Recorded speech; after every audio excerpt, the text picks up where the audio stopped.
India, the land of India, has been a success story across centuries, across millennia, albeit the last couple of 100 years. But overall, it's been a Sone Ki Chidiya, not just for India, but for the world at large. What are the key factors that created this prosperity for India across centuries and millennia and across the land? The first point that comes to thought, the first fact is that this land has been fortunate enough, very fortunate, to have 3 harvests per year. What we call as Teen Bog, Bogam, Bogi, the harvest, which this harvest in turn gives abundance, which in turn gives prosperity to the land. So it was not just the harvest that we had, but the key factor was in the model of the economics, it was the villages that supported the cities. So it was the Grama that supported the Nagara. Whereas in the present economic model, what we have is, it is a Nagara, the city which supports the Grama. This is actually a quite unsustainable model.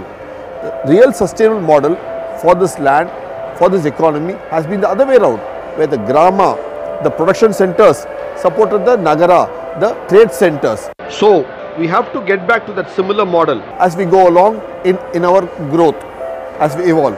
Not only was India abundant in agriculture, but if you look at industrial production of those days, India was also proficient in that, very capable in that. For example, you have products like steel, zinc, copper, and a whole host of products that went from India. For all this, what was needed was large ships, shipping, navigation, which itself comes from the Indian root word Nav, Navy, Navgat, for which standing example, the best example that you can have is the port at Lothal, which is one of the oldest, busiest, geometrically designed ports that you have at Lothal in Gujarat. It's an inland port which speaks about the prowess of Indian navigation to take these products to the world at large. Taking these products to the world at large, what it did was built the Indian coffers. How did it build the Indian coffers?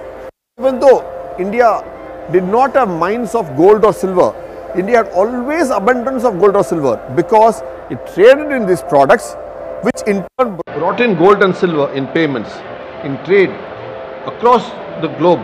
For centuries and millennia, India had 25% of world trade was from India. 25% of GDP for 2 millennia was from India. And because of this, when Europe was coming out of the dark ages, what did they look for first? When Europe was coming into the period of age of Renaissance, what did they look for first? India. Where all did they look for India? They look for India in West Indies, they look for India among the Red Indians, they look for India among the Indonesians.